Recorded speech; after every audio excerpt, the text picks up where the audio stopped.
यहाँ पे जो एग्जाम्पल 3 है उसकी इक्वेशंस देखनी है हमें। तो वहाँ पे 2 रेल्स की बात हो रही थी और उन दोनों रेल्स की इक्वेशन कुछ ऐसे है, ठीक है। अब अगेन अगर आप ध्यान से देखो ना इक्वेशंस को तो आपको कुछ पैटर्न दिखेगा, ठीक है। मैथ्स में हमेशा पैटर्न देखना कि कुछ पैटर्न आ रहा है, कुछ तरीके से सॉल्व हो जाएगा ये, ताकि मेरे को मेहनत ना करनी पड़े, ठीक है। अगर आप थोड़े से लेजी बनोगे और कंसेप्ट पे ध्यान दोगे और स्पेशली टीचर से पढ़ोगे स्पेशली, तो हम यही करते हैं। मैं बहुत लेजी हूँ तो मैं कंसेप्ट पे ध्यान देता हूँ और उस हिसाब से क्वेश्चन बनाते हैं, ठीक है। तो अगर मुझे पता है कंसिस्टेंसी के कुछ रूल होते हैं जहाँ पे A1/A2 B1/B2 C1/C2 का रेशियो निकालते हैं और चेक करते हैं सोल्यूशन एग्जिस्ट करता भी है या नहीं, है ना।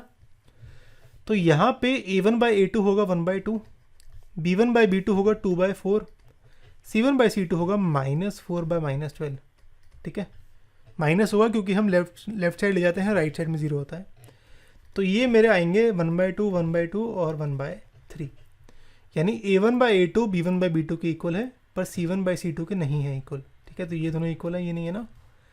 ये वाला केस होता है पैरेलल लाइंस में, याद है आपको पैरेलल लाइंस में होता था ये। और पैरेलल लाइंस में कितने सॉल्यूशंस होते हैं? नो सॉल्यूशन होता है पैरेलल लाइंस में, याद है। तो इन दोनों इक्वेशंस का एक भी सॉल्यूशन नहीं है। तो जो अगर आप सॉल्व भी करोगे ना तो कुछ निकल के नहीं आएगा। देख लेते हैं।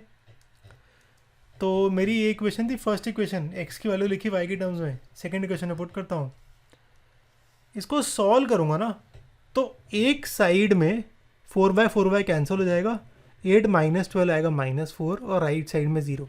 -4 = 0 कभी भी ट्रू नहीं होता है यार मैथ से। तो इसका मतलब कि हमारा सॉल्यूशन नहीं है, ठीक है। तो जो 2 रेल्स बात कर रहे हैं क्वेश्चन में वो क्रॉस नहीं करेंगे एक दूसरे को।